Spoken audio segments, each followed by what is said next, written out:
always felt that as an artist, you know, and as a former Catholic, that I had every right to use the symbols of the church in my work.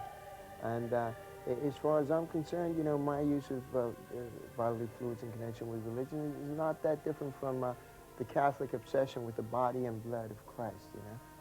And, you know, I'm also obsessed with blood.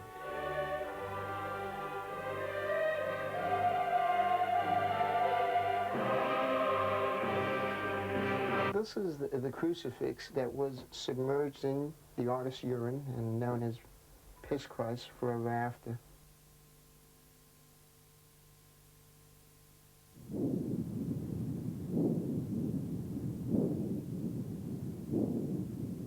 Here's a picture.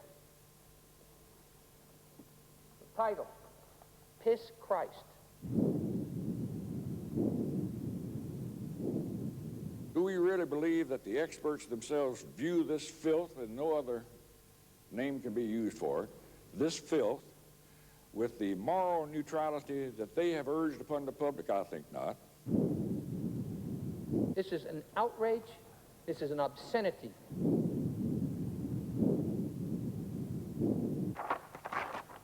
What a disgrace.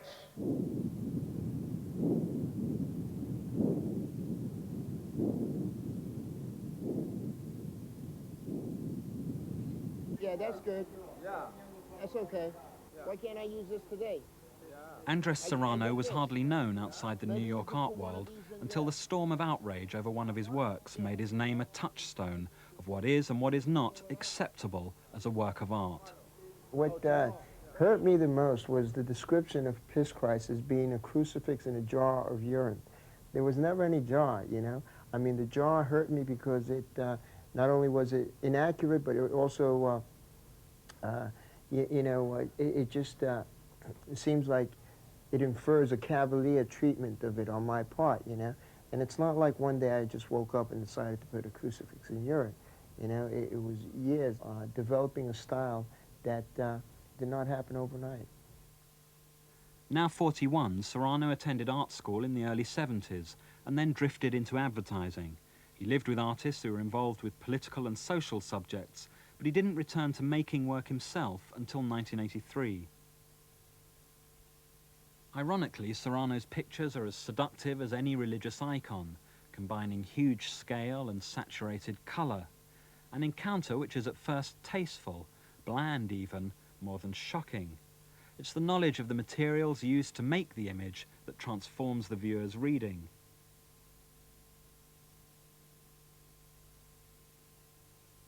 My experiences in the advertising world are reflected by my use of language.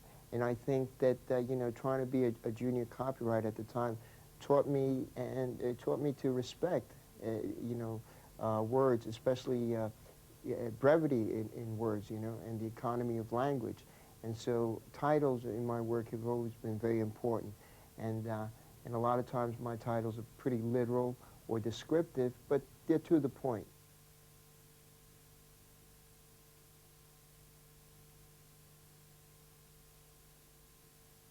Basically, I just work with the images inside of me. And so, I mean, I was just drawn early on to things like meat, blood, things like that, you know. And I suppose there's the fascination and attraction to death-like imagery, and certainly it is in my case. But for me, it's not, you know, the end result of death is not the end of all of it, you know. I mean, you know, to me, I also see life in those images.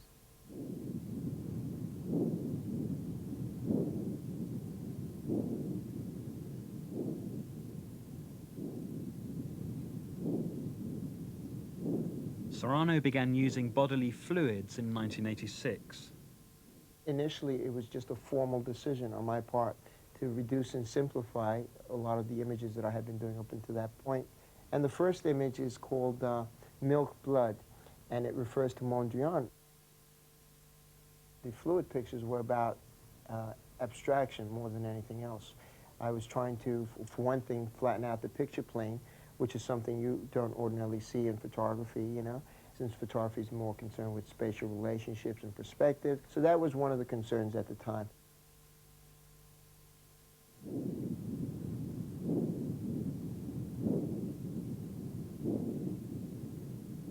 I realized I needed a third color to add to my palette, because otherwise, you know, they'd be just red and white pictures that I'd be taking. And so I started using piss.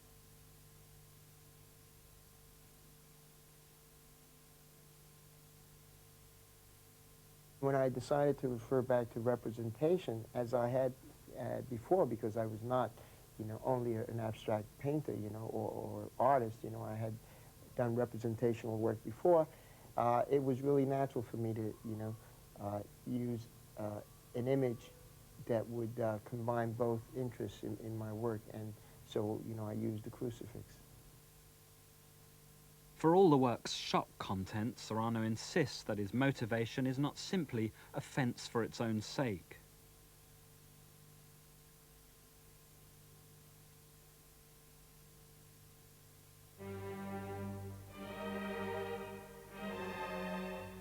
And my use of bodily fluids in connection with religion is just my way of personalizing religion for myself, you know, and exploring my relationship with God and with my Catholic upbringing and the ambivalent feelings that I have about that.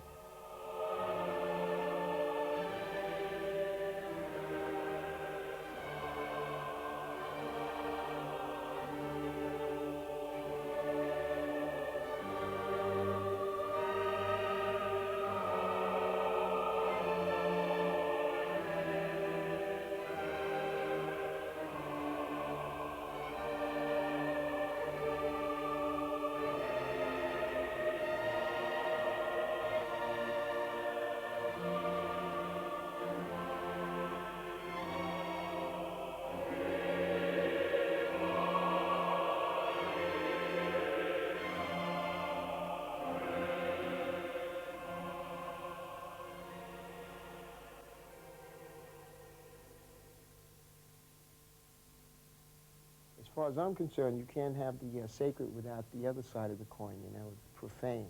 And sometimes it's hard for me to tell the difference.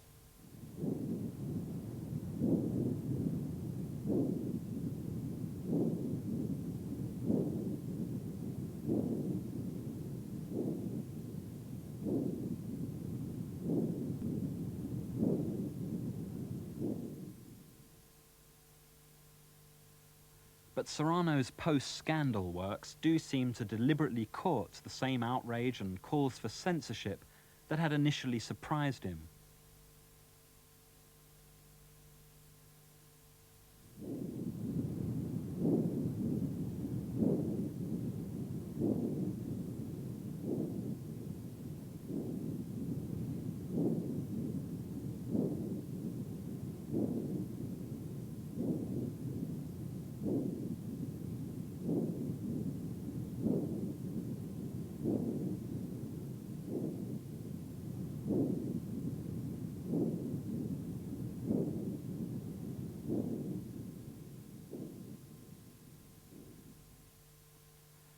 The subjects of Serrano's two most recent series suggest an attempt to broaden the issue of unacceptability from the world of art to the social world.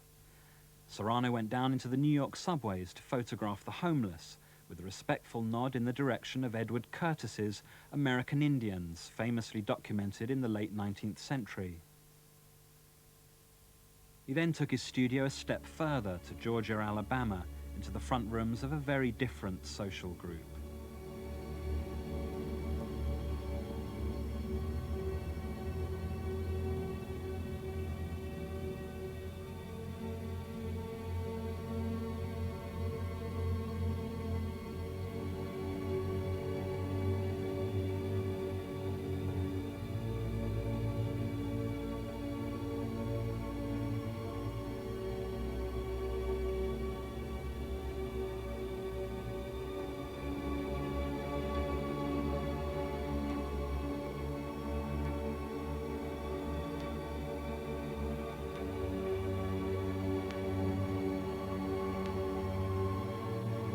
Visually effective, Serrano's line of clan portraits is nevertheless a disturbingly ambiguous work of social documentation. The clan leaders' secretaries recognized a photo opportunity when they were offered one, and Serrano himself, a child of the media, has the occasion recorded for the press. being the sort of person who I am, I'm not supposed to be able to do this, you know. They're not supposed to allow me to do this. I like as an artist between the acceptable, and you know, sometimes don't want to do these things.